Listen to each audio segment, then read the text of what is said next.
We're live again. Sorry about that. So Tom Cruise was in War of the Worlds, a Spielberg film. Yes. Not a great movie. No, that's pretty bad from what I remember. But for years after that, Spielberg would stick up for Tom when people were like, hey, you're a crazy Scientologist. And Tom would say, I don't believe in crazy because psychology doesn't exist. Oh, God damn it. Yeah, that tracks. But for years, Spielberg was like, nah, he's religious, whatever. Until Spielberg was talking to Tom about how one of his friends had been really, really sick, some kind of like awful illness, but this medication their doctor had prescribed had basically changed her life. Okay. Given like a higher quality of life. Good. Which is great. Like modern medicine, wonderful. It's an amazing thing sometimes. Another thing Tom Cruise doesn't believe in is medication. Yeah. So the doctor, started to notice that there were people following him and harassing him. The doctor who prescribed the medication? Correct. Fucking hell. And this is not the first time that a doctor's been followed after Tom Cruise was like, that one, get that one over there. Yeah. So Spielberg has disowned him and won't work with him. You had mentioned to me that that Spielberg had separated himself from Tom Cruise. I did not know that was why. Holy shit! I think it still falls under the category of gossip, but it's like more or less confirmed. That's disgusting. Yeah, there's a number of people who won't work with Tom Cruise anymore, and Spielberg was for a while like, no, like, it's strange, but who is it? I mean, on the one hand, sure. Right. On the other hand, no. Correct. Yeah. I will absolutely not talk about Scientology on this podcast. See episode 2, season 1. Yeah, we've done it.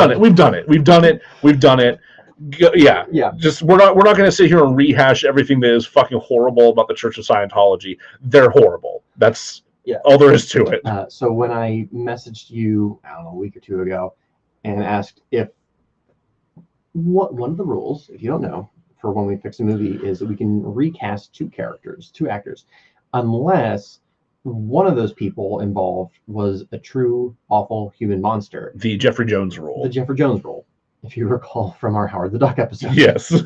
that counts as a freebie. Yeah. We can. We still have our 2 recasts aside from that. So like, hey, does Tom Cruise fall underneath that? I would say yes. I would also say yes. I mean, I said yes before knowing this particular story, just because the stories about the role that he allegedly has in disciplining members of the Church of Scientology is enough for me to be like, nah, fuck this guy. Anyway. So when it comes time to recast The Mummy, we will have 3 actors that we're replacing. Yes. Okay. Yeah. So be ready for that when we get to that point. Hey, welcome to DeRazzled, the podcast that takes award-winning worst films and fixes them. I'm host Jack Culbertson. Here to suffer alongside me, as always, is also host Jimmy Lewis. Welcome back. DeRazzled. We're basically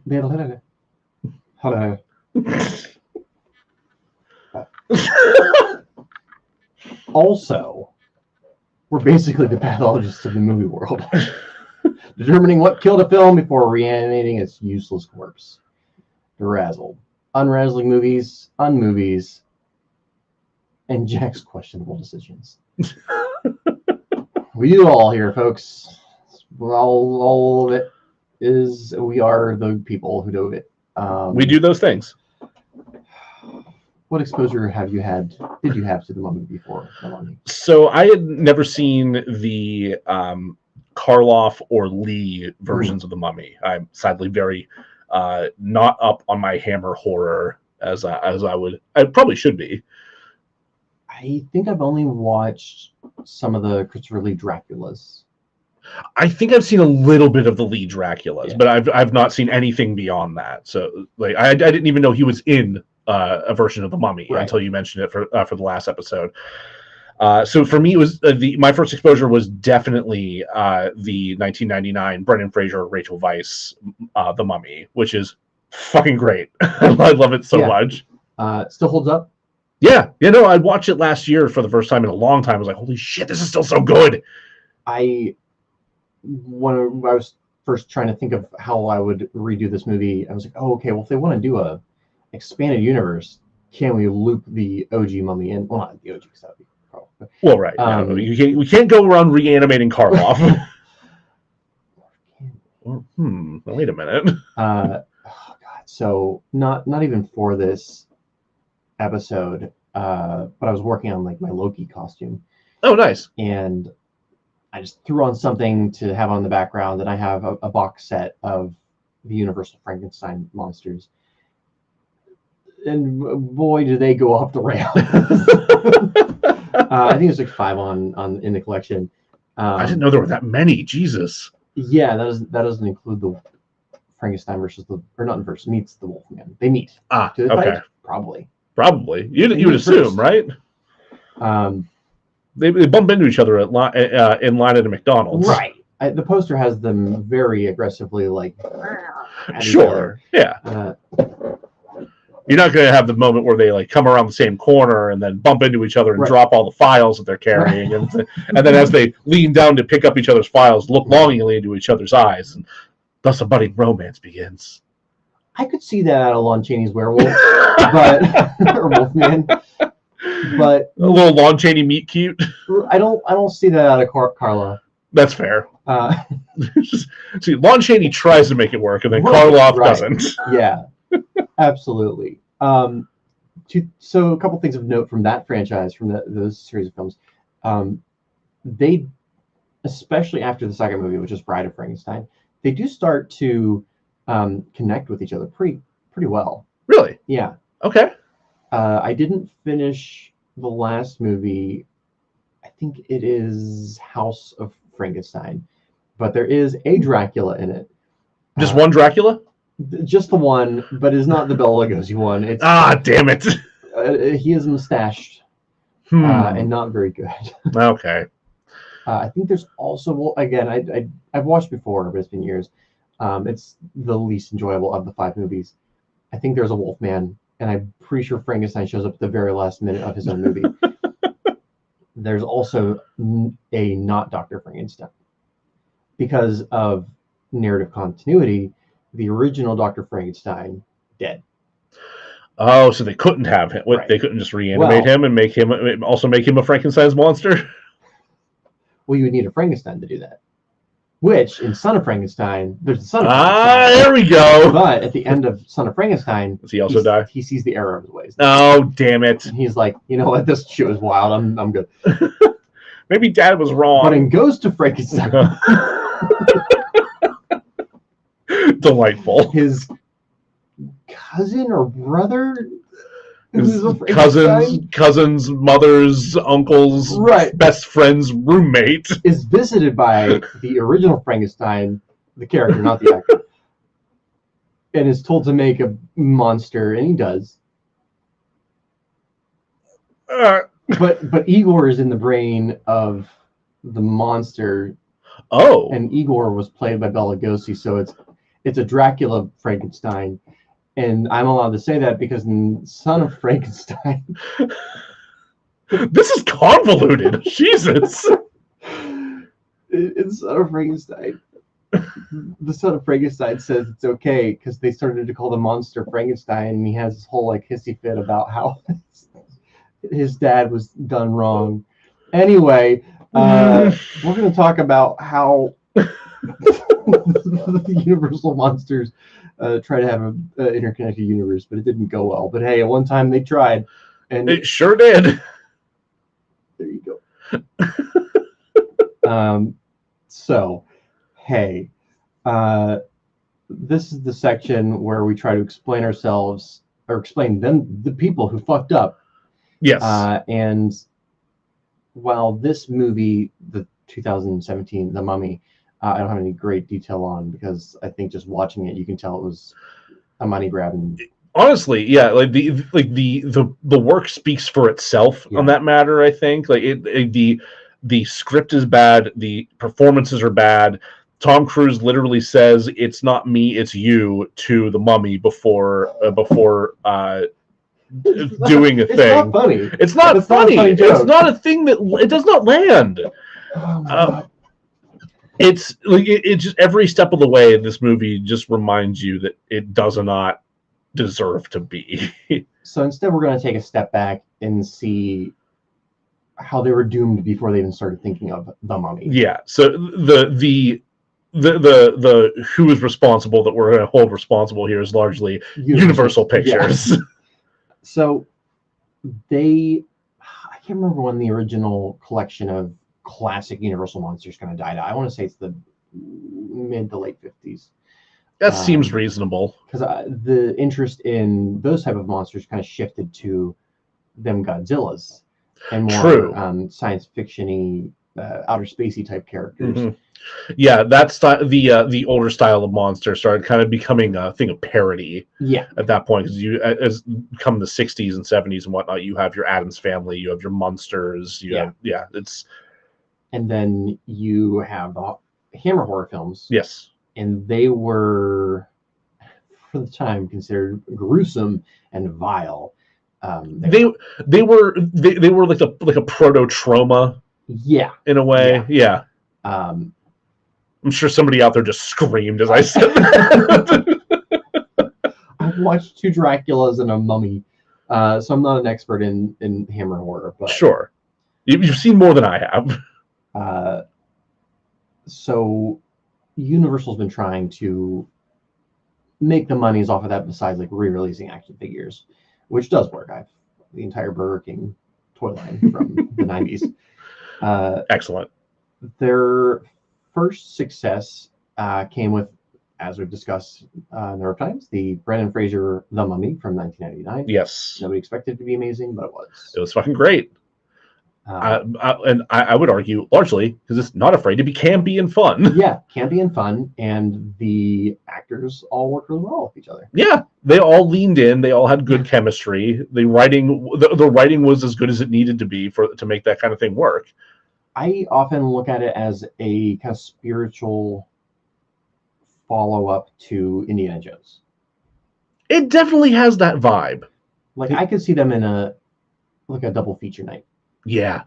Absolutely. Like Temple of Doom and this. Yeah. I think Temple would be a good choice because it's got some camp in it. Oh yeah. I mean all three. All 3 of them. All 3. Can't wait to see what they do with this new one. That's the 4th one. Definitely just the 4th one. So they tried to do a Van Helsing movie, which I thought would be really cool. That was the Hugh Jackman one, right? I remember that. I saw it in theaters. I don't think I saw it in theaters. I definitely watched it multiple times on HBO though, as a kid. Or well, I guess as a kid, as a young adult, just regardless. Oh, yeah, 2004. So yeah. So it I don't remember it being that good, but it sure was actiony.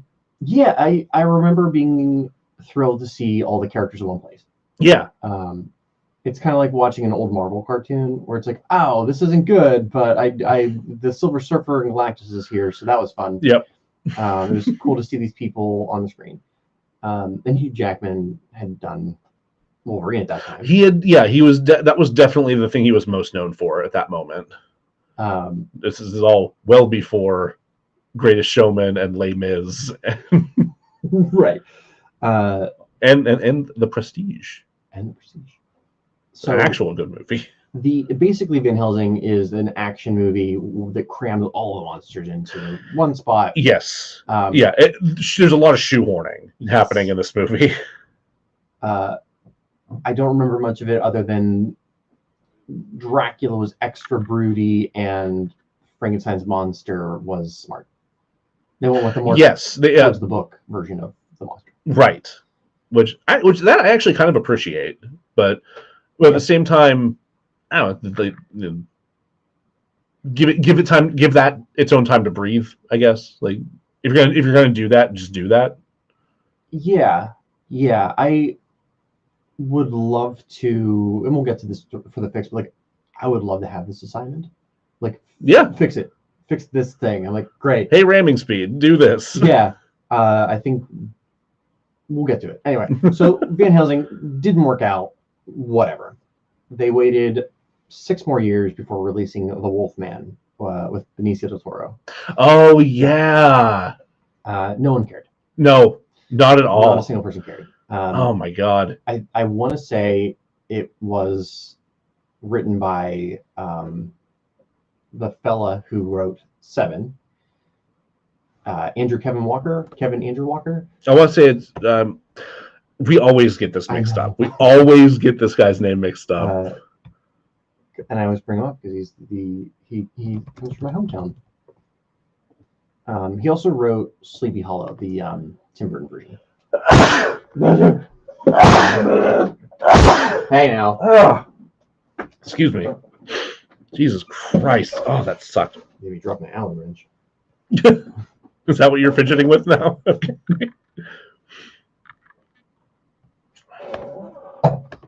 Oh, God. I'm going to blow my nose real quick.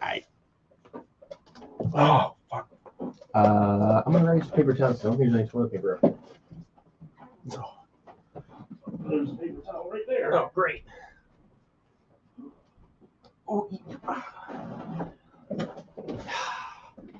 All right. Hey. While Joe's away, let me talk to you about my porno.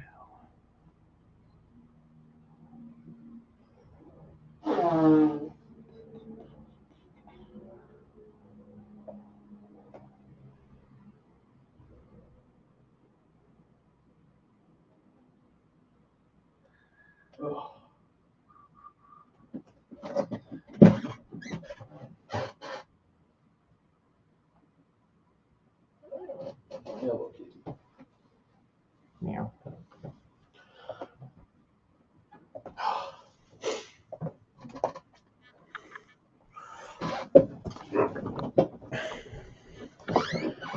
So Texas Walker Ranger wrote. It's Andrew Kevin Walker, yeah. Right, that's what I said.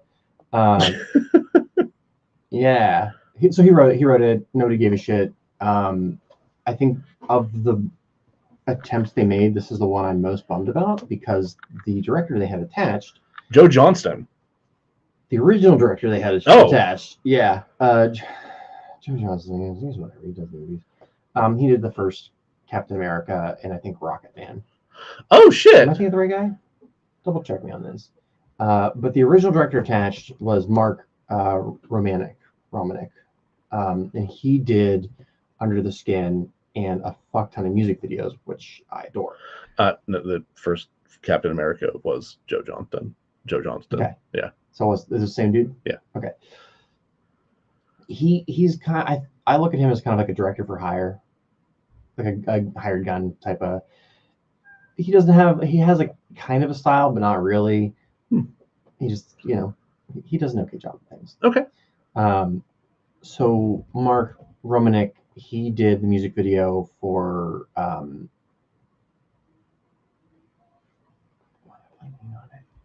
it's 9 Inch Nails. But I want to say Hurt, but it's not Hurt. It's not. It's the Uncomfortably Sexy one. Oh, oh, Jesus Christ! I was blank on the name of this fucking song. All the goddamn time. Closer. Yeah. Yeah. He did the music video Closer. He did Criminal by Fiona Apple. Oh man. I forget what the company is that puts out or did put out collections of music video directors, but I have his and they're all amazing. Nice. All Okay. Very visually fascinating fella. Has almost like a dreamy vibe to his stuff. And he wanted to do a version of the Wolfman, but the Universal wanted a more commercially traditional film. It's fuck you. But I can only imagine like the guy who directed the music video Closer with a script from the guy who wrote Seven with Benicio del Toro as a Wolfman would have been pretty cool. That would have been pretty cool. Yeah, I agree. But nobody cared. So in 2014, they tried again with Dracula Untold, which it wasn't initially going to be. I forgot about that one. I have not watched this one. It wasn't initially going to be a part of like a relaunch, but it did well enough, and they were They got the taste of that blood. they were confident in it. They're like, hey, this movie doesn't outright suck. Let's try to relaunch it thing. And they added a stinger at the very end of it, which I've watched and immediately forgot. It is a thing happens, I guess. Okay. It has Dracula in present day, and he's sad. And then they pan to a guy reading a paper, and I think he says a thing that's supposed to make me believe there's a sequel, but that didn't happen. Instead, they came out with The Mummy 2017, which they tried to force down our throats. Yeah, and this is where they go back to shoehorning. So let me take you back to 2017 when they thought they could force a dark universe upon us. Sure. I don't know how much you know about the cast that they had gathered. You mean like for the other monsters and such? Yes. Or I don't know. Great. I'm going to name an actor, and I want you to tell me what the monster was. Oh, cool. Yeah, let's do this. I think some of them are going to be pretty obvious. Some of them are like, yes, absolutely, we have photographic evidence. Others are like, we talked about it, but it never happened, so we can't confirm. Okay. Javier Bardem. Wolfman. Frankenstein's monster. Really? Yeah. Oh, you know what? No. Yeah. I could see him doing a good job at. I actually could. Yeah. No, I could see that being good. He was going to appear in. They were going to do Bride of Frankenstein first. Cool. They're going to skip straight to Bride of Frankenstein. Cool. She deserves more mainstream film. They were going to have Bill Condon direct it, which I think he did some of the Condon. Twilights. So I don't. I could be wrong, but I don't. Don't let him direct any more vampires. No. Frankenstein's monsters are fine. Yeah, sure. Channing Tatum. Dracul. Van Helsing. I actually kind of like that. I hate it, but I could see him. It depends on how they play it. It depends on how they actually write his character. It could be amazing. It could be shit. What is so in the original Dracula novel, Lucy has a number of suitors, and one of them's from Texas. Is it Quincy? It might be Quincy. Doesn't matter. Anyway, that's what I want Channing Tatum to be. I want him to be Quincy, the Texan, who's excited to kill a Dracula. That would rule. Yeah, that would absolutely rule. Carrie Elwes is one of the suitors in the Ford Coppola version, and I can't remember which one he is. Interesting. Anyway, Tom Cruise we know. As well as Sophia Boutella. Yes. And Russell Crowe. Johnny Depp. God damn it. Yeah. Wolfman. Dracula. Black Lagoon. Creature from the Black Lagoon. He's the swamp. He's the actual swamp. No, somehow even creepier. What's the most racially insensitive one they could cast him as? What's the creepiest one? What is the creepiest one? At least I think it's the creepiest one.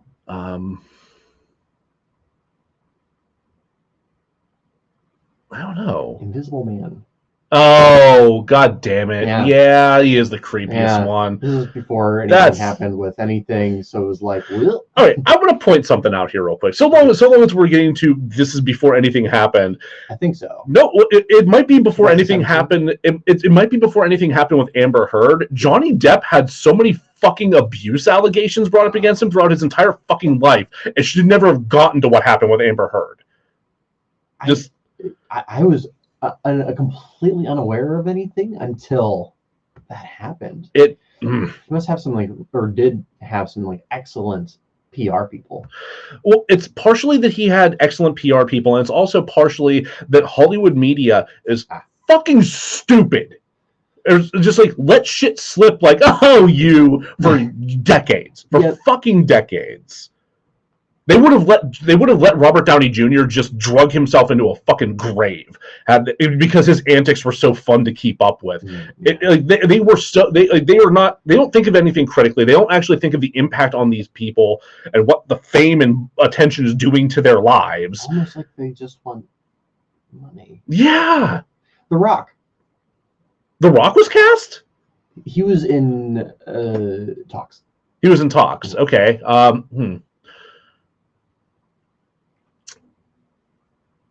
Is he the Wolfman? Yeah. Okay. Yeah. Okay. I can see that working. Big burly Wolfman. Yes, depending on which direction they went with the Wolfman. The original Wolfman with Lon Chaney Jr. I really like that one. Yeah. And it's because he's super sympathetic. Okay. Like you feel, of all the monsters, you just really feel bad for him. Okay. And he's not a strong dude. Like, he's a pretty regular looking dude. But a lot of what comes packed with the idea of the Wolfman nowadays is an immense amount of strength. Yeah. Largely a strength that person can't control. Yeah. Which is why they went with like Benicio del Toro, even when they cast Jack Nicholson. Oh, I forgot about that. Yeah.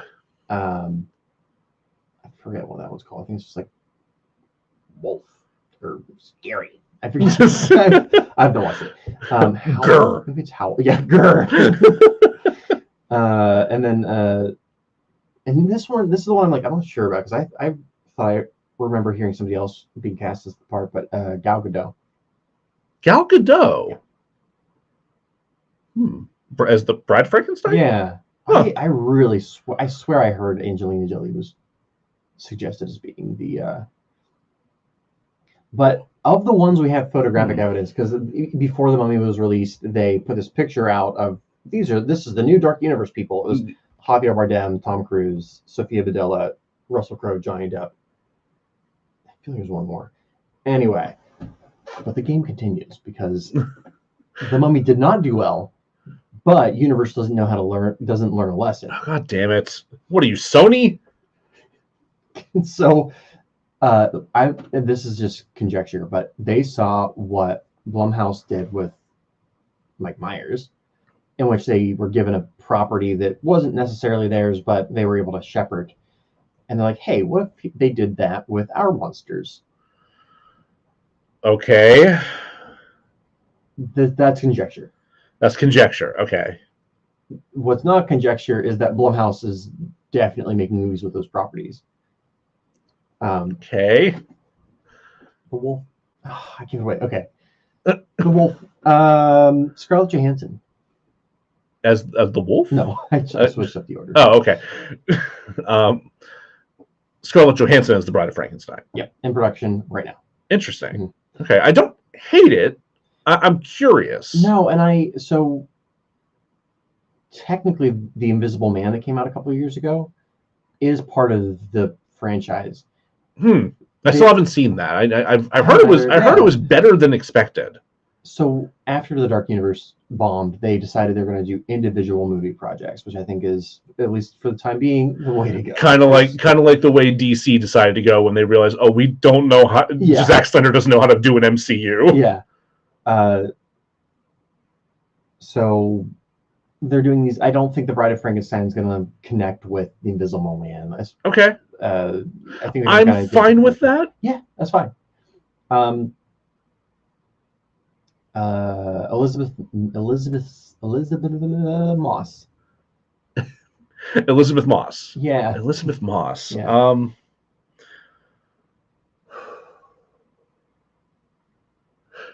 Wait. Yes. Was she in Yes. the Invisible Man? Yes. Did she become an invisible person? That's a great question. I haven't watched the movie either. Huh. But she's Invisible Woman. Invisible Woman. Okay. But funny Invisible Woman? I'm wary of that, but all right. Yeah. That one is one where it's like you hear something one month and then another month you hear something else. But the last time anybody's heard about it was going to be a funny version of Invisible Man, the musical. Yeah, which I'm pretty sure they tried to do an Invisible Man with Chevy Chase. They did do that. Didn't John Carpenter do an Invisible Man with Chevy Chase? Like the one movie he regrets doing. Yeah. Jesus Christ. Yeah. Anyway, I'm sure it'll go great. Ryan Gosling. Ryan Gosling. He's a Van Helsing. He would be a good Van Helsing. Yeah, I'd like to see him as a Van Helsing. Wolfman. Wolfman, really? Which he would be closer to. They're going more sympathetic angle. I don't know if that's what they're going to do, but that's what I like Ryan Gosling. I'm willing to give it a shot. Yeah.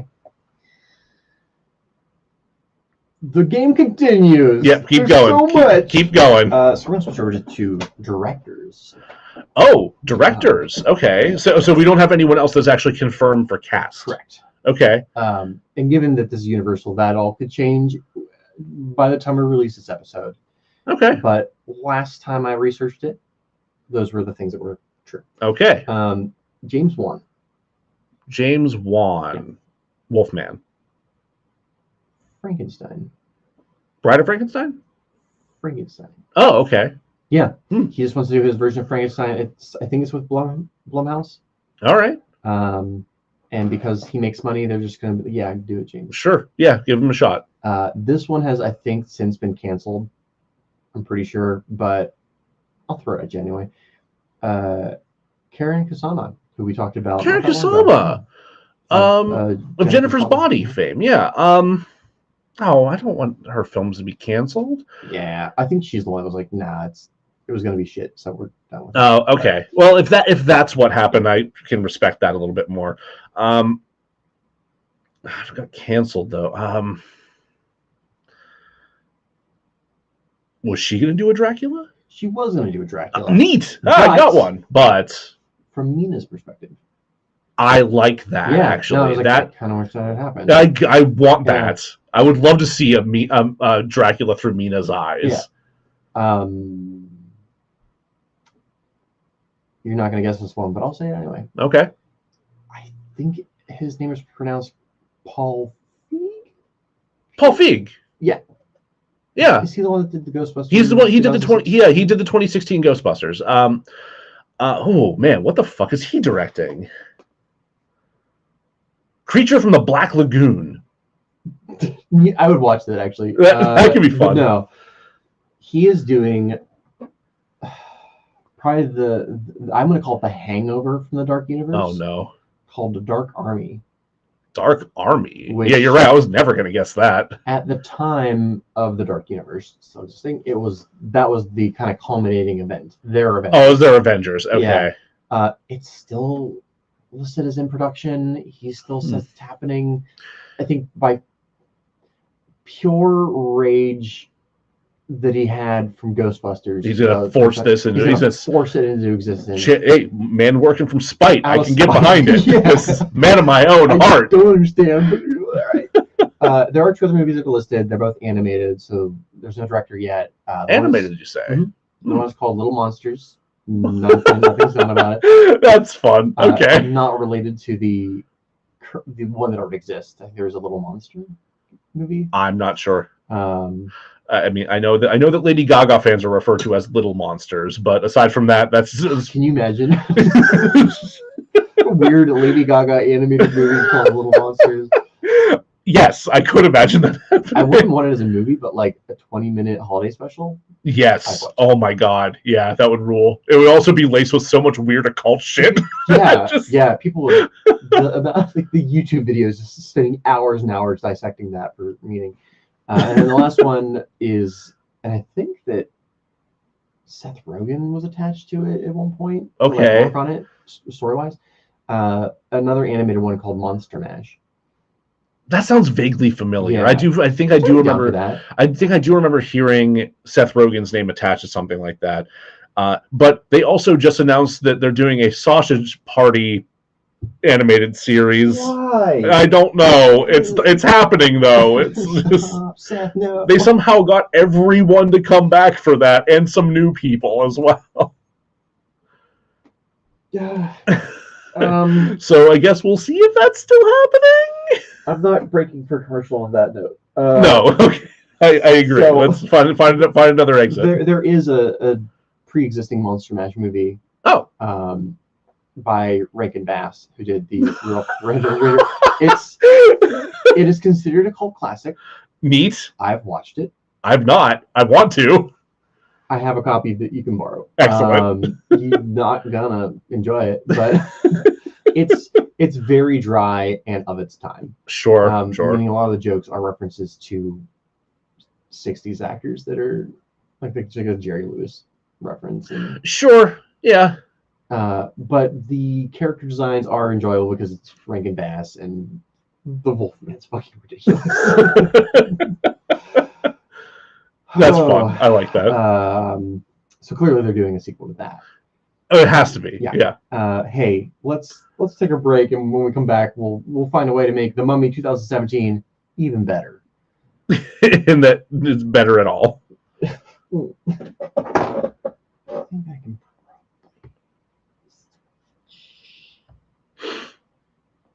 Siege? I don't have enough spots for all my spots. Oh, your phone needs a charge? My phone's in charge and my laptop needs a charge. Oh, okay. So I don't want to plug that one. It's the camera. Yeah, no, don't unplug your camera. Everything. Let me take a slug of delicious city water, and then I'm ready to go. Okay.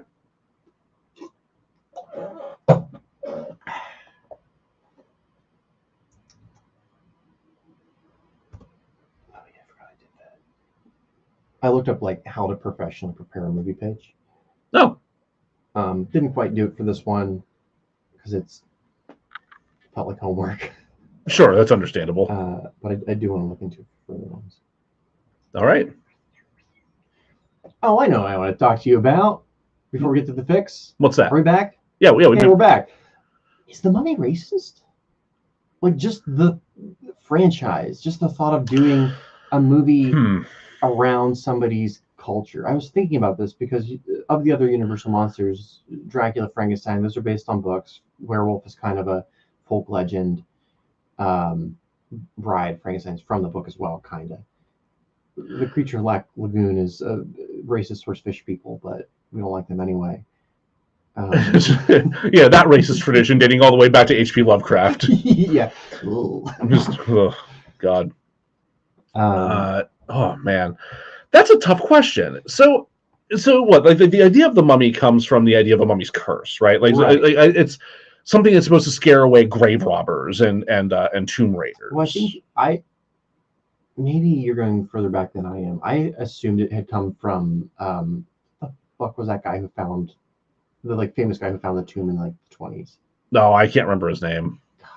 Anyway, a bunch of people died from his expedition. Yes, that's largely what I'm thinking of. Is it's that kind of thing because people chalk that up as some sort of bizarre curse because you know obviously those Egyptians whipped up some kind of horror for people. Yeah, who would come in and do this when meanwhile I don't know, there's probably some kind of pathogen down there that's been sealed away for all this time and they went down and got fucking sick. Who knows? Or it was just like the 20s and everybody died. Or it's just the 20s and everyone. It's just left and right. Just people just dying. Just a bunch of dumb white people dying for stupid reasons. So I don't know if that was if the idea of the mummy being like a thing that would rise and attack or curse you was being propagated by Egyptians trying to dissuade colonial people from trying to steal their history and shit, then I don't think that it's racist. But if it is a caricature or scare piece created by those colonizers to explain the horrible deaths that their expedition teams were experiencing, then it feels racist. I don't know the history behind it, so it's hard to really gauge that, right? Yeah, it didn't strike me, watching the 4 versions I did, it didn't strike me as out and out racist. It did. It's uncomfortable in that you have pretty much in every version of the movie white people going into Egypt and stealing another culture's artifacts. Right. And that's almost more prominent in this version, in the 2017 version of it, because so much of the movie takes place in fucking London. Yeah. And the Egyptian tomb that they find isn't even in fucking Egypt, it's in Iraq. Yeah. It's weird. I think for me it pinged a little bit just because it's so attached to a specific people. Yeah, I mean, I guess you could say that Dracula's attached to like Transylvanian people, I guess. but it doesn't. When I think of Dracula, I don't think of the entire that area. I think of one individual who, may have been a warlord. Right, like when you think mummies, like there's an entire process and ritual behind the mummification of a body upon death. Yeah, and I will say, like, of the Universal monsters, the Mummy's probably the one I'm least interested in. Sure. I hadn't watched any of the Mummy movies until, well, aside from the Brendan Fraser one. Right. And even at that, it wasn't like I was interested in the Mummy, Brendan Fraser for the Mummy. I was interested in Brendan Fraser. Yeah. And that's also like that version is so like over the top and campy in so many ways. It's like, no, this is obviously not playing into like a particular legend or trying to like assert that it is like historically accurate and like what the Egyptians intended for mummies and mummies' curses to be or anything like that. Like it's like, no, you're just like, Brendan Fraser literally holds a cat up to the camera to scare off the. It worked. Yeah, it's not like this is clearly an adventure romp. Yeah. That is not that isn't trying to assert any kind of thing about this culture. Yeah. So I think where I land is probably not, but a little odd. Mm-hmm. It's also just kind of hard to gauge because like the relationship between Egypt, like actual Egypt, and Western media is extremely fraught. Like they do not let people film in Egypt anymore. Like this is something this is an issue they ran into while filming Moon Knight for Disney Plus.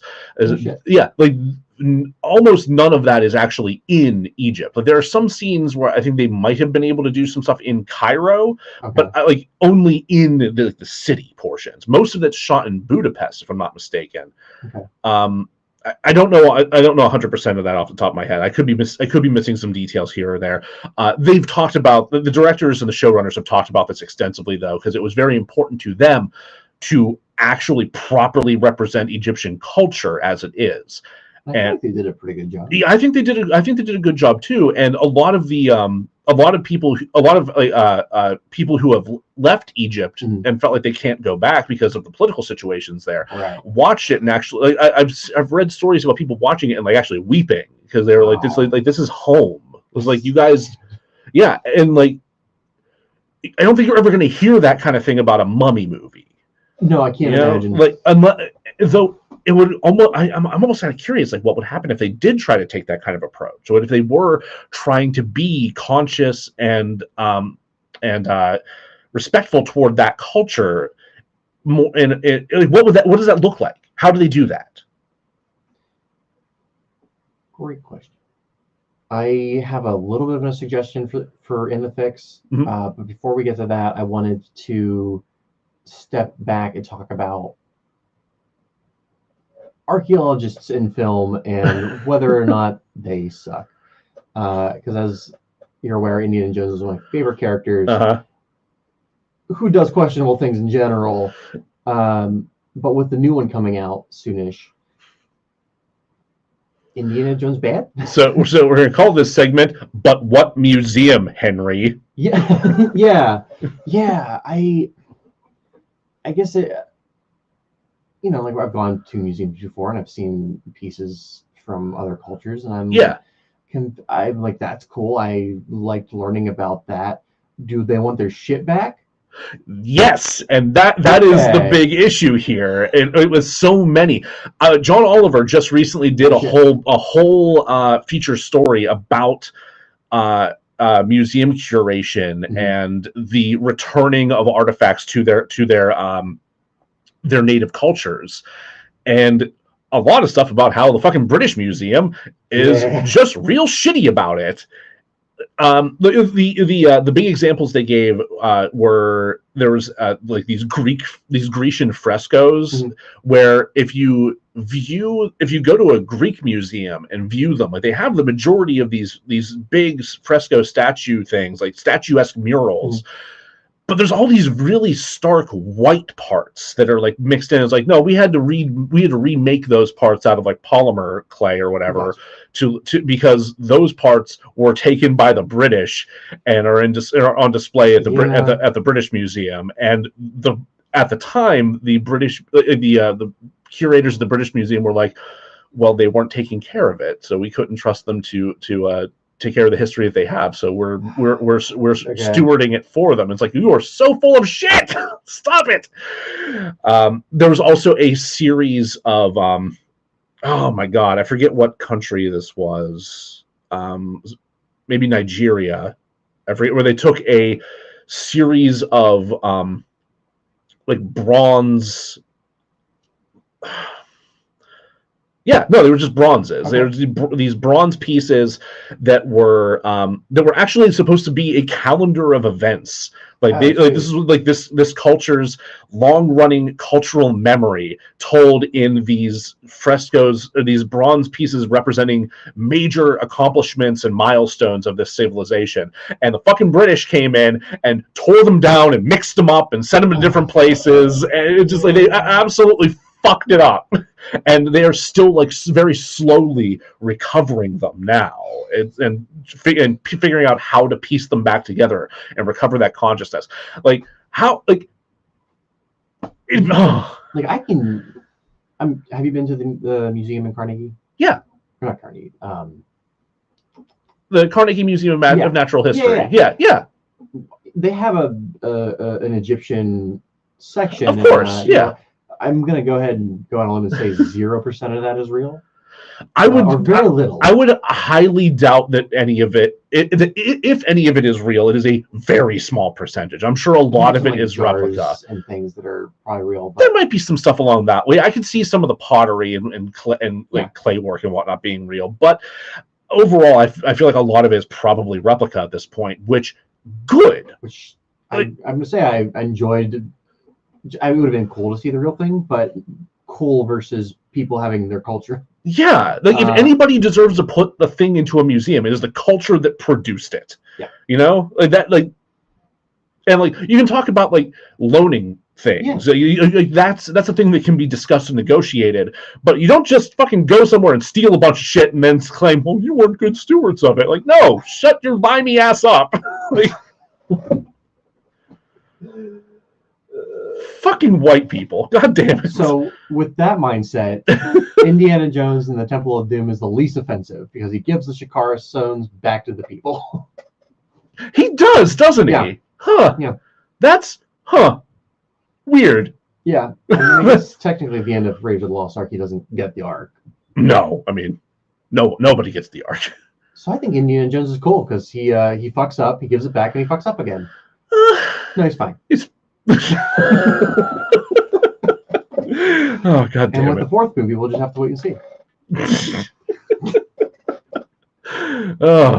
Well, if we were going to include that other movie that they say is official, those were alien rocks anyway. They were alien rocks. So yeah, I'm pretty sure that's alien. Why'd they leave them rocks on Earth?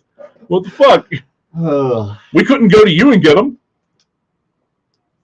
What a weird conversation. It was a very strange conversation. Have we had a break yet? I think we did. Yeah, we had a break. Okay. Wonderful. Hey, I have got some fixing to do. All right. Let's recast some shit, shall we? Yes. Let's jump in and do that. Hey, we've only called him Tom Cruise, but the character's name is Nick. The character's name is Nick. It was, yeah. I'm recasting Tom Cruise. Surprise. With Rami Malek. Rami Malek. Mm-hmm. Ooh. Interesting. Yes, he has. He's Egyptian. I think at least part Egyptian. I believe so. Yes. Not raised there, but Egyptian. I decided to keep the mummy as Sophia Boutella. Okay. because I wanted her to actually get a chance to act. And I'm all for that. Again, I think as we talked about in part 1, she was one of the parts of the cast that did work. Yeah. I've replaced Chris, which was Nick. Not Nick. Jake Johnson. Jake Johnson. Okay. Nick from Mean. Nick from New Girl. Woof. Okay, that went some places. I've replaced Chris with Dave Bautista. Rami Malek and Dave Bautista. Yes. That's an interesting pair. I got it. So for this fix, I pretty much fixed like the first act and then let it spin its wheels. Because I was like, I'm not rewriting I didn't want to rewrite like an hour-long script. Okay. But I needed to put it on the right path. Neat. Dr. Jekyll, Mr. Hyde, still Russell Crowe. Okay. I think he was okay. The CGI needs to be better. That would make a big difference, yeah. I think. And then I've added a character, the Invisible Man, who's played by Doug Jones. Yeah. Oh. Yeah. Oh God. Oh, that's almost. It's like I love that because I love Doug Jones, but it's also like very strange because then you're not really. I fixed it. Don't worry about it. Okay. You were to say because you don't get to actually see him act, right? Well, you don't actually see, yeah, because his physicality is so much a part of him. But I mean, I guess there's points where he's like wearing clothes, and you just see that motion. We'll which get to it. Okay. Because yes, I also thought of that. For the director, I've replaced Alex. Not Garland. It's not Alex Garland. What the fuck was his name? So that director is mostly a writer, and he wrote one of the Spider-Mans with Andrew Garfield. Okay. I think it's the second one. Alex Kurtzman. Yes. Yeah. So he's mostly worked in Star Trek and that one Spider-Man movie. Yeah, he was a producer on some of the Abrams Star Treks, if I'm not mistaken. Yeah. So while I would have loved to have seen Mark Reminick do a Wolfman movie, I've called him back and was like, hey, we fucked up. Do you want to do your pretty magic with the Mummy? And he was like, no, yes. All right, fine. Yes, but out of spite. So I was like, fair enough. That's why we're all here. Yes. And then I was like, hey, while you're at it, could you call up your friends, Trent Reznor and Atticus Ross, and get them to do the soundtrack? Ooh, okay. Like, yeah. Yeah. All right. Fine. Yeah. That'd be fun. So that's the crew. Okay. What I wanted to do with Rami Malek's character was have him be basically a government stooge who's assigned to this group of soldiers for hire, these soldiers of fortune. So he's kind of like the handler for this group. Yes. Okay. He knows about the history, but he's also there to make sure that they don't destroy any important cultural artifacts. He's almost a fixer in this situation, then, I guess. I don't know what that means. So like when a journalist goes into like a conflict zone, they have like somebody who is their handler. They get referred to as a fixer. Like they organize like their entry in and out of places. They try to make sure they have transportation and lodging set up, stuff like that. Okay. And also, I would guess also in a case like this, like be fucking wary of cultural sensitivity and customs so that you're not being a fucking chode. I didn't know that's what they were called. I've only heard that really in terms of in relation of I've only heard that in relation to Robert Evans trips into like Rojava and stuff like from the podcast of Women's War. Okay. Yeah. Because I knew that job existed through like Anthony Bourdain would have to have that. Right. Yeah. Where they were going. Great. Yes, he is that. Yeah.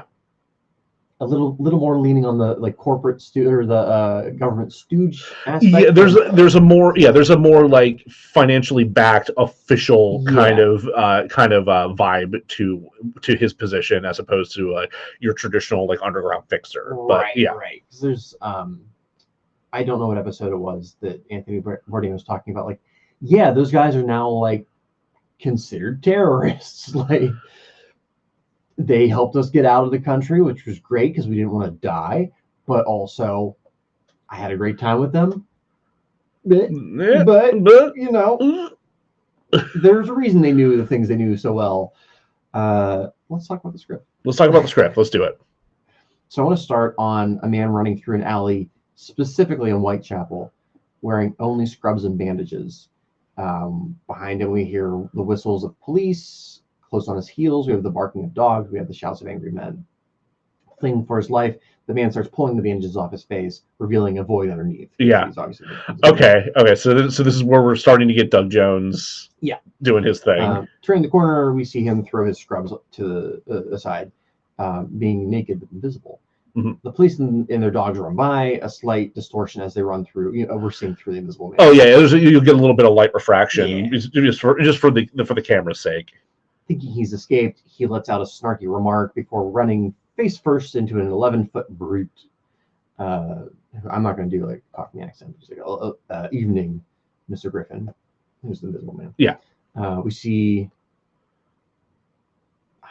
I was like, I know I fucked up somewhere. Every time I went to put Hyde, I put Jekyll. Oh, okay. Hyde's the brute, right? Hyde's the brute. Okay, yeah. Hyde's the brute. So we see Hyde, his voice like rumbling thunder. He quips that he may not be able to see Griffin, but he can smell him real good because he's stanky. Yeah, sure. Griffin calls for help from the police, but is hauled away in a carriage, the Helsing insignia upon its door. Oh, okay. So similar in the sense that we're getting hints of the secret society, but it's entertaining and not exposition. It's not narrated exposition over a bunch of dead Templars. Yeah.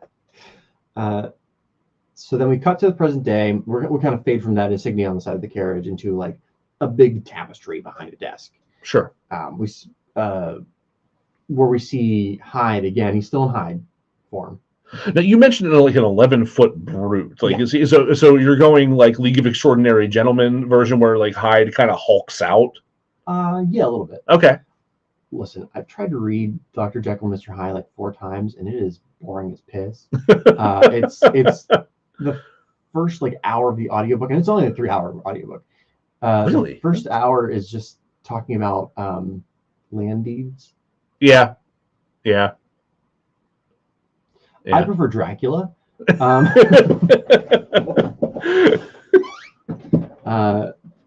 Anyway, so yeah, he's big. I don't really know if that's accurate to the book or not because I just read about land deeds. It's my recollection of the book is that Hyde is a more kind of gnarled, harrowed version of Jekyll. Like he's more he's kind of a creep. Okay. More than like a brute, but I think he has brutish qualities that I think have gotten more focused in pop culture. I see. Okay, that makes sense. Yeah. I've seen images, clips. I think I actually watched the original black and white silent version. Mm-hmm. But he's not so much large as he is a creep. Yeah. Creepy looking fella. Yeah, exactly. That's more in line with the book. I see. Well, this is a yes and situation. Yes. Creepy face and a big guy. All right. Whereas, and he is most of the time seen as Hyde. Oh, interesting. So he's in his office, the Helsing Society, whatever they're calling this, and often like, did you see Hellboy, the first one? The Del Toro one? Yeah. Yeah, of course. So you know how they have Abe Sapien? Yeah. Off in his own little like fish aquarium. Yeah. But he still gets to like hang out like he's in the room. That, but with the Invisible Man. Interesting. Same actor. Yeah, I was saying that's also Doug Jones. Right. So I want them to have kind of like a weird relationship where they've known each other for so long that it's almost like an odd couple type shtick. Okay. At this point, has the Invisible Man met Jekyll? I think he has, but not in present day. Okay. I don't know if I mentioned it in this, but like thinking in grander terms of like the wider universe, if Hyde were to revert to Jekyll, he would age to the appropriate age. So if today's 2017, Jekyll would be like 200 years old or whatever. Oh, okay. So Hyde also is like a life extenuation kind of thing. Yeah. Interesting. Correct. What was I?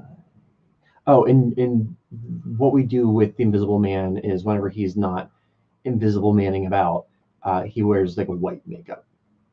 Okay. He's transitioned from what we normally see in the Universal film, which is bandages and glasses, to kind of like a pale white makeup. So he's still creepy, but we actually have to see Doug Jones act. Okay. He probably still have to wear either really weird contacts or glasses. Oh yeah, that makes sense. So Griffin, the Invisible Man, is teasing like, "You think you're actually gonna like get the tablet of blah blah rah this time?" I don't know what mummy to call the mummy. What is it? Amunet?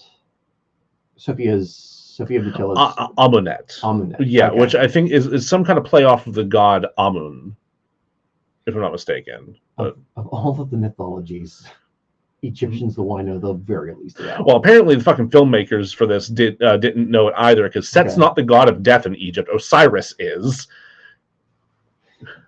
I like the dog with the ears and Anubis. Yeah. yeah, he's scary. Yeah. he's terrifying. He's in Splunky. He shoots little like rays at you. Yeah.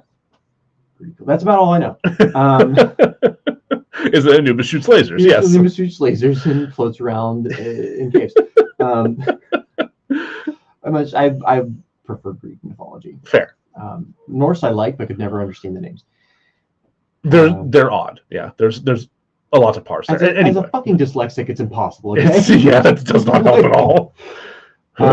Anyway, so we got the Egypt where an illegal sale of this ancient artifact, which is what Hyde and when we're just talking about, is taking place. The Helsing Society meaning to make that purchase. Jenny, who is still in this movie, yes, is specifically referred to as an agent of the Helsing Society. There's no like dancing around it or like subterfuge there. She's their like field agent. Okay. Just as this is about to occur, shit hits the fan as a small team of American soldiers for hire violently interrupt the exchange.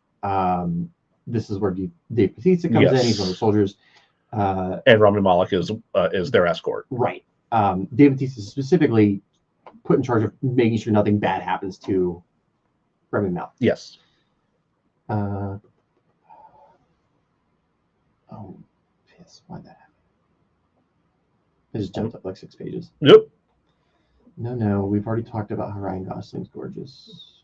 God, he is though.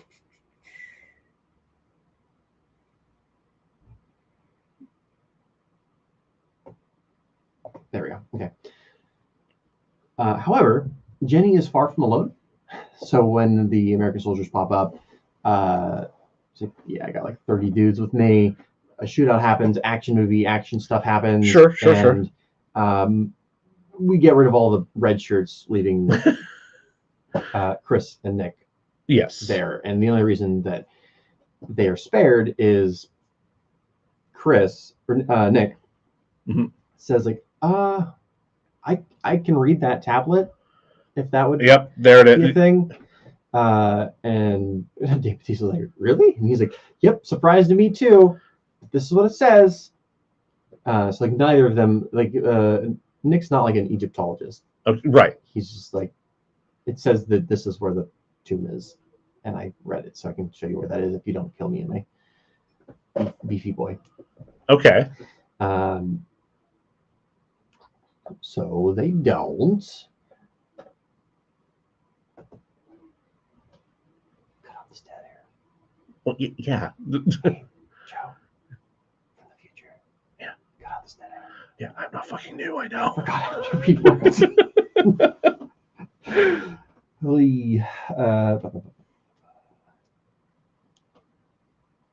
All right, so like that sets up the characters a little bit more. What I want from Rami Malek is he's working for the Egyptian government. He's trying to protect Egypt's culture.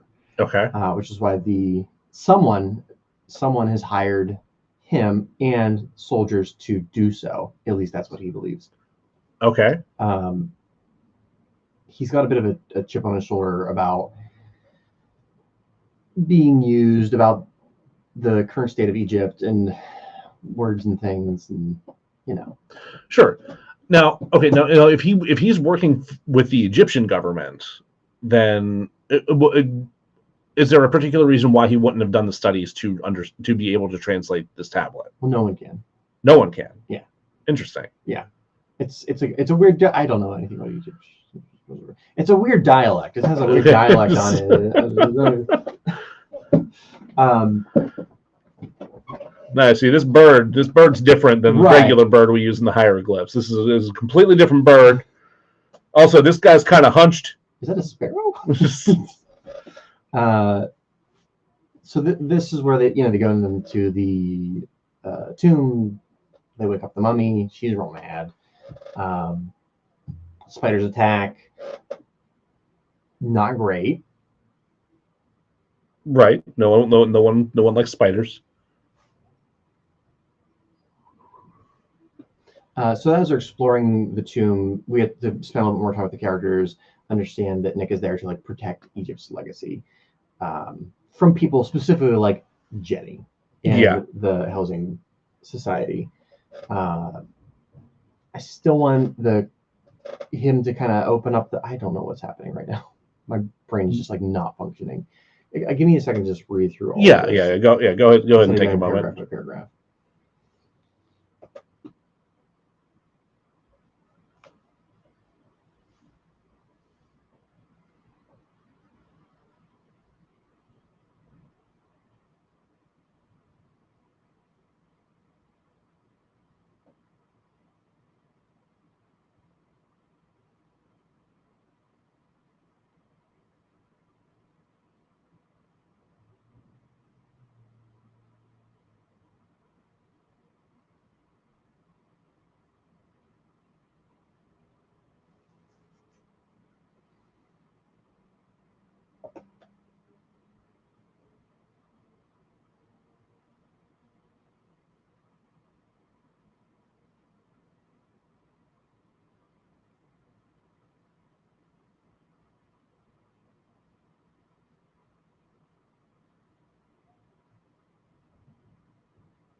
So I didn't remember any of this, so I was like, "Oh yeah, that's pretty cool. I'd like to see that." Well done, Jack, from a week and a half ago. So yeah, they take them to the tomb. The spider thing happens again. I want most of the soldiers to perish. Get rid of the rest of the red shirts, leaving us with our Jenny. We've cut through the red shirts. We're even cutting into some of the actual security personnel, right. And now we're just left with the main officers of Starfleet. Yes. How did we get to Star Trek? Anyway. I do want to have the plane sequence. I don't want to make it as much of a focal point as they did in the 2017 version. Okay. Because I want Nick to die. Like I like that story beat originally. I want to have it happen again. Sure. Yeah. I think it's a good beat. Except for instead of having Jake Johnson, who's kind of a weenie, we have Dave Bautista. So when Rami Malek dies, we think we're switching focus to Dave Bautista, and we do a little bit, and he's your more traditional 80s 90s action hero. We have him like developing a relationship with Jenny. You have both the things that make those characters cool, but also the things that have aged poorly about those characters, where they're misogynistic, they are insensitive to everything except for muscles and guns. And instead of having I feel like it was suggested in the movie that Tom Cruise woke up because of mummy person, but it wasn't like outright said. No, I think they did. I think it was in the weird bathroom conversation. I think that Jake Johnson did pull a how do you think you survived the plane crash? Such a weird scene to have such important shit go down. Yeah, it really is. So in this, they're like, yeah, there was nothing left of Nick to recover because the plane crashed and from great heights and was smeared. Yeah. Anyway, here's like his fingers somehow survived. But while everyone else was decimated except for the people who had parachutes, the sarcophagus is more or less intact. Okay. There's like a couple scuffs, scratches, whatever. Might have some chips out of it or something, but there is a crack, and in spooky movies fashion, a mist comes out of that and reanimates, or not gathers up the Rami Malek into a human body again, ending with the two of them kissing. Okay. He kissing like ghost mummy thing. Yes. And it is at this time that we get her backstory. We didn't have any of that fucking exposition. Yes. Up to this point. This is her introduction, really. I want to know why she do what she do. So the movie now transitions to, you have Rami Malek reanimated as almost a postmodern anti-hero, and you have Dave Bautista as traditional 90s hero. Okay. You have Sophia Mummy offering Chris the knife. Like, here's a knife, do the thing, become I guess we'll say Osiris, because that's what it's supposed to be. Yeah, it should fucking be Osiris, yeah. Osiris, a new kingdom on Earth and dominion over those who would rule him. Which Peter accepts, plunging the knife into his chest. And while... Sorry, Peter? So I changed his name in the script, but then I changed it back. Okay. So, I don't like the name Nick. It doesn't work for me. Yeah. As far as a writer goes. All right. Not enough syllables. Anyway. So Nick plunges the knife into his chest. As Osiris is changing him, Chris and Jenny are able to banish Sophia Mummy. Okay. I did miss a part in which, during her backstory, we see that her lover is played by Rami Malek. Oh, interesting. Yeah. So we have a little bit more of a direct connection. He's like of this of that guy's bloodline. Yes. Yeah. Okay.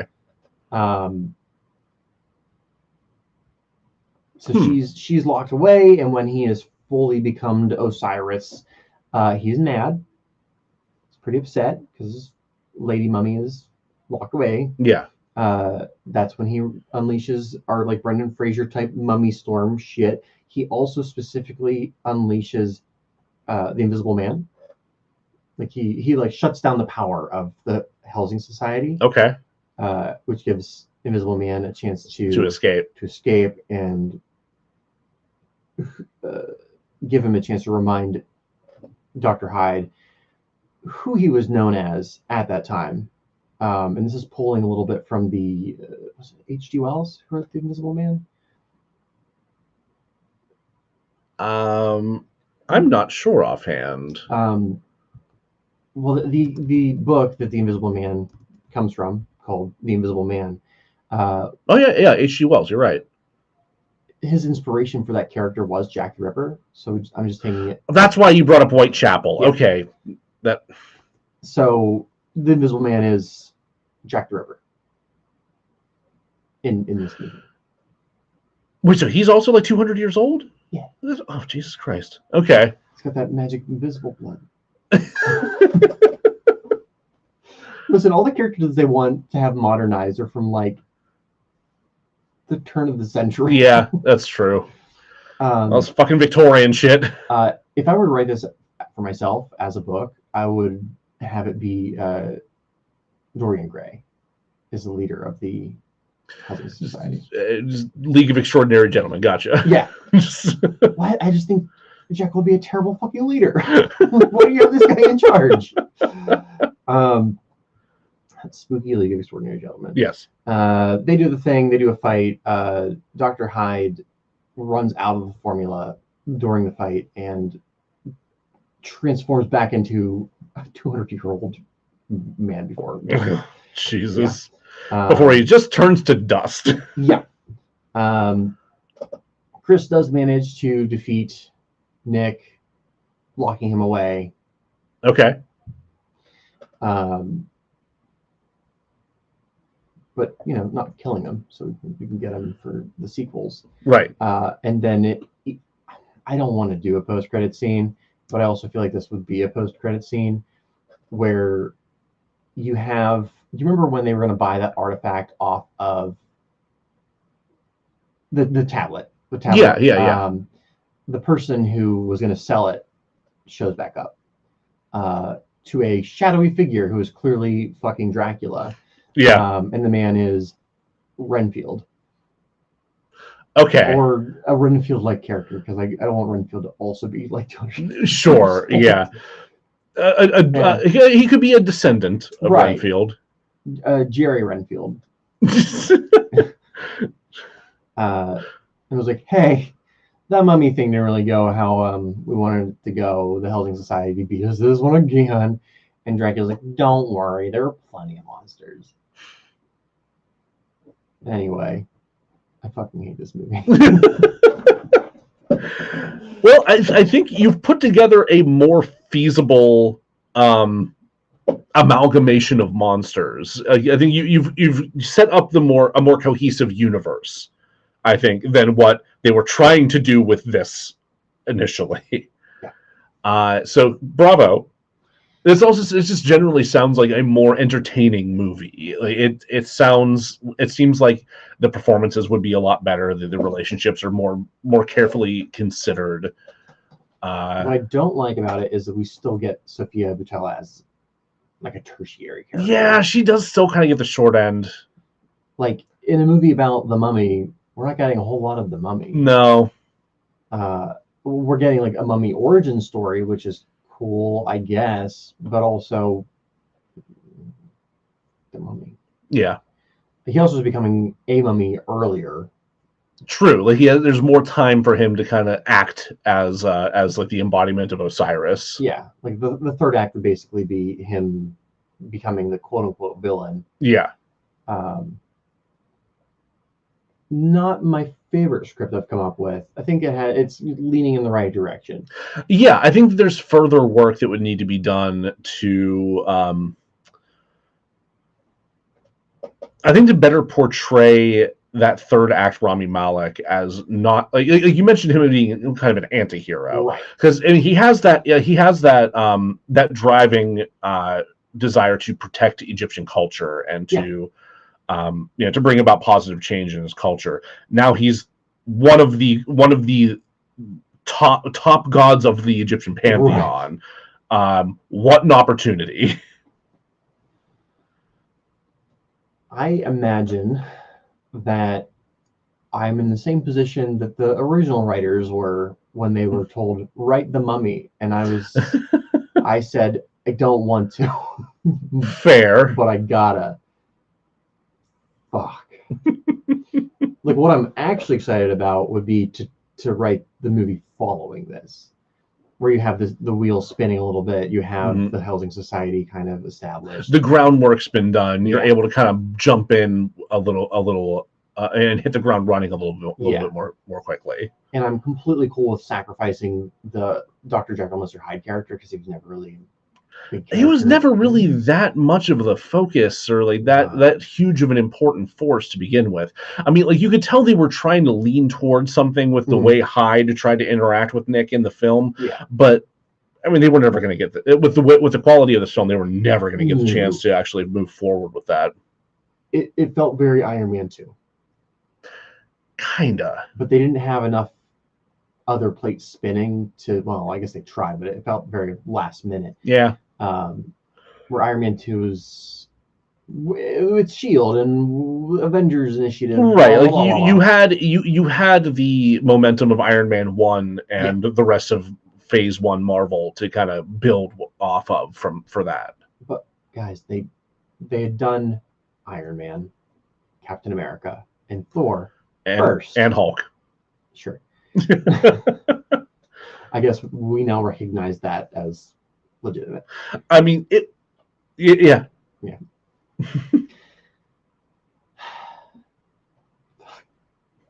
God, I hate those movies.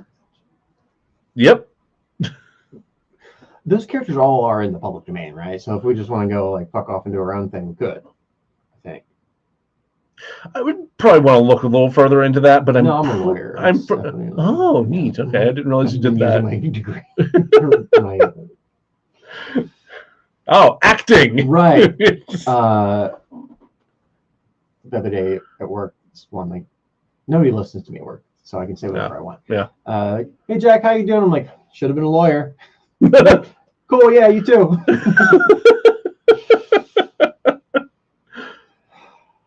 Anyway, that was DeRazzled. Joe, what word do you want to say to them? I want to say thank you, everyone, for joining us for this one here. This is a little different than a lot of the stuff that we've had to tackle recently, considering the giant intended interconnected universe of it. So thank you for checking this out. If you liked what you heard, if you liked what you've heard from any of our episodes, please be sure to rate and review anywhere and everywhere you possibly can. Those help us get further up into search results and help people discover us more easily. Thank you to those of you who have been doing that and have been following us on social media. If you would like to do that and aren't doing so already, you can find us on Facebook at DeRazzled Podcast, on Instagram at DeRazzled_podcast, on Twitter at DeRazzled Pod, at least until Twitter burns to the ground. And on TikTok at DeRazzled Podcast. If you have suggestions for something you'd like to hear us try to fix, or something you'd like to see pop up in our merch store on Redbubble at DeRazzled Merch, you can email us at DeRazzledPodcast@gmail.com. Also keep a lookout for possibly a Discord channel. Yeah, we might. Yeah, we very well may be trying to put together something like that. It might be just us. It might be us and a bunch of other podcasts. Who knows? It's a very early thing that we're starting to conceive. So keep your eyes peeled. Peel them eyes and come back next time. We'll be sure to razzle-dazzle you. Peel them eyes. So that works, right? I thought it's so bad. Yeah, that recording was a little bit longer. Oh my god, there's so much dead air though. There's definitely some dead air to trim out. Yeah, I'm not worried about it.